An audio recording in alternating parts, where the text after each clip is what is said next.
Salom, men BTSdan Jiman. Hozir men jaket suratga olish jarayonidaman. Men bu konspektni birinchi marta sinab ko'ryapman. Shuningdek, birinchi marta sochimni bunday o'stirishim, pardoz va stilni bunday qilishim menimcha yaxshi chiqdi. Ko'rinishim yaxshi. Bu esa meni tinchlantirdi. Iltimos, bo'lajak suratlarimni intizorlik bilan kutib oling. Hatto bu kurtkani ko'rinishini o'zim qildim. Lekin buni ko'chada kiya olmayman. Shunchaki suratga olishda kiyaman.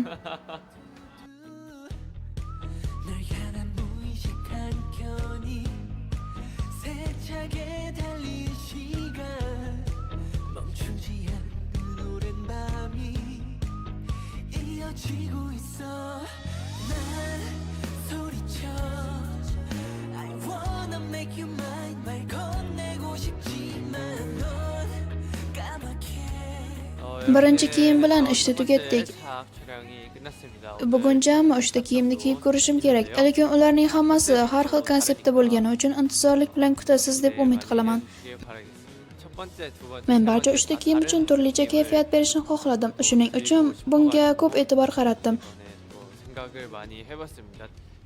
Men ilgari hech qachon beret kiyib ko'rmaganman. Shuning uchun shaxsan o'zimga biroz g'alati tuyulyapti. Lekin demoqchimanki, agar u menga yarashgan bo'lsa, bu katta yutuq.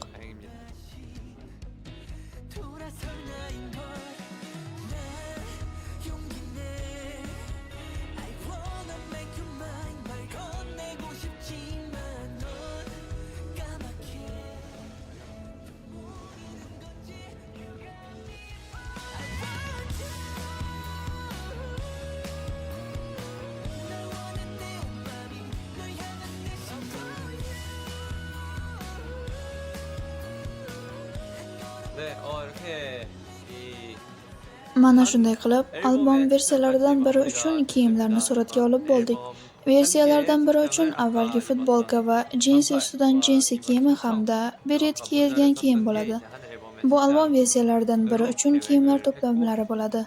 Biz albomning bir versiyasini tugatdik va endi keyingi versiyasiga o'tamiz. Keyinroq ko'rishguncha.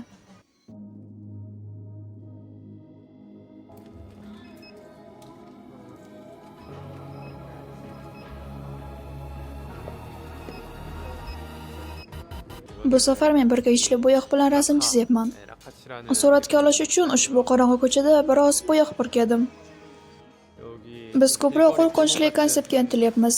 Men bu shafqatsizlikni yaxshi ochib bera oldimmi yoki yo'qmi bilmayman, chunki menda yaxshi yigit yuzi bor. Shuning uchun shafqatsiz ko'rina oldimmi, ishonchim komil emas, lekin harakat qildim. Agar shafqatsiz ko'rinmagan bo'lsam ham hech bo'lmaganda uni yoqimli deb topasiz deb umid qilaman.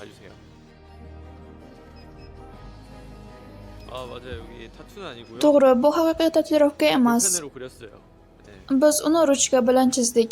Ular ruchka bilan chizishdi, lekin juda yaxshi ko'rinyapti, shunday emasmi? Bu rok yulduzi konsepti, lekin nima uchun rok yulduzlari bunchalik noqulay kiyinishadi? Kiyimlar tor, shimlar tor, o'tirib turish qiyin. Menimcha, men rok yulduzi bo'la olmasdim.